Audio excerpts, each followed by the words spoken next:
英語聞き流しリスニング、英語テキストと MP3 ダウンロード、その他の物語はホームページからお聞きいただけます。88thpp.com 88thpp.com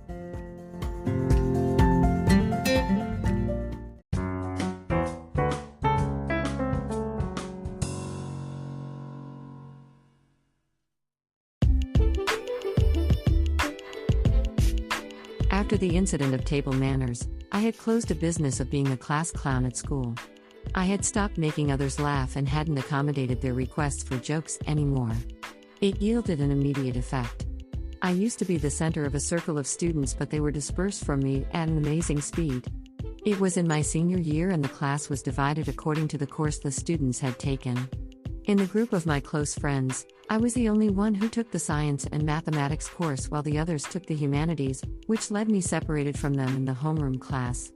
Coupled with this situation, I became a loner within a month. It wasn't so hard for me, though. After all, it was just I got back to my old days in kindergarten when I hardly spoke to anyone. But a difficulty arose when the school held an assembly. To gather at the hall, the teacher made us to form into a line in pairs at the hallway. The students made a pair with each friend and waited chattering and yapping merrily. I had no one to make a pair and was standing alone silently at the tail of the line. A mere 1 month ago, they would scramble for me to make a pair. I realized how easy it was to become unpopular and how much time and energy I had wasted so foolishly for superficial friendship, thinking back to my long-time effort to become popular at school. Although I was willing to be unpopular again, I couldn't help feeling empty. I tasted bitter loneliness when I saw a girl walking toward me from the head of the line. She stopped in front of me and said, "Would you like to go with me if you're alone?"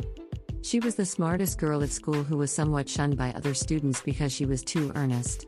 I had known she was a big fan of my favorite band and I had once bought a sticker sheet of the band for her before. She had been so grateful for that and brought me all her albums of the band to let me make copies. Besides those occasions, we had barely talked to each other. And now, she broke my loneliness completely. While we were walking to the hall side by side, she gleefully said she couldn't believe I was standing alone without a friend, so that she made a pair with me. As for me, I couldn't believe the smartest girl sounded as if she looked up to me. Since then, we became best friends. She had everything I didn't have. She came from a rich family. Her parents were both doctors and especially her father was a renowned doctor in the medical society. She was smart, nice, sincere and courteous to everyone, even to a bus driver. Compared to her graceful attitude, I looked stupid with a typical rebellious teenage behavior. I understood being cool means a person like her. Still, she always kept admiring me, even respected me for some reason. We shared passion for our favorite band and for study as she was applying to a medical school and I was to the most famed university in the city. As I was influenced by her attitude, I noticed she cured my wickedness. She totally accepted my true self and was even making me a better person. I wanted to be like her, but soon I would be taught the hard way that I could never be.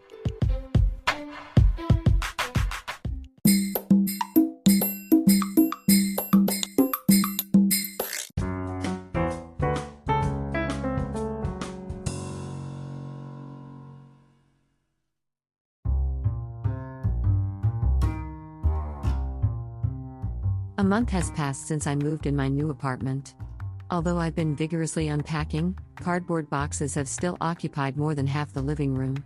My handmade soundproof wall has been completed only on one side of the walls in my bedroom/studio that borders on the next door. The positions of my furniture and instruments have been roughly decided for my studio. My old apartment was built on a light steel framework and had very thin walls. I was disturbed by all kinds of noise, rain, wind, cars, kids, neighbors, crows, helicopters, you name it. As my new apartment is built with reinforced concrete, it was supposed to be a lot quieter. It actually was, but wasn't as much as I had expected. Unknown clanging noise coming from some pipe woke me up for several times, or I heard footsteps form the room above or below. I had probably overestimated reinforced concrete. I know I should be content with much quieter surroundings here, but thinking about having gone through that hard and long process of the move, I want the kind of silence that I had imagined as a reward.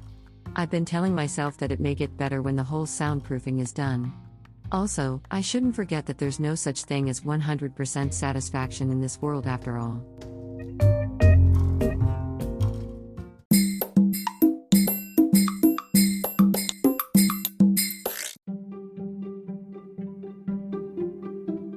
Audiobooks by Hidemi Woods.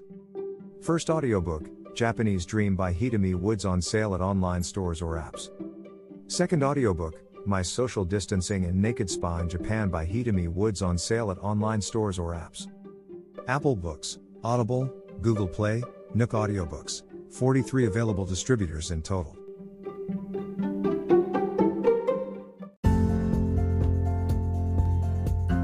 英語聞き流しリスニング、英語テキストと MP3 ダウンロード、その他の物語はホームページからお聞きいただけます。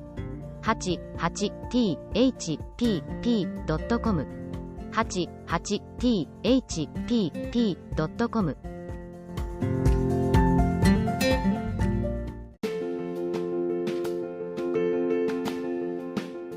Audiobook, The Family in Kyoto, One Japanese Girl Got Freedom by Hidemi Woods on sale at online stores or apps.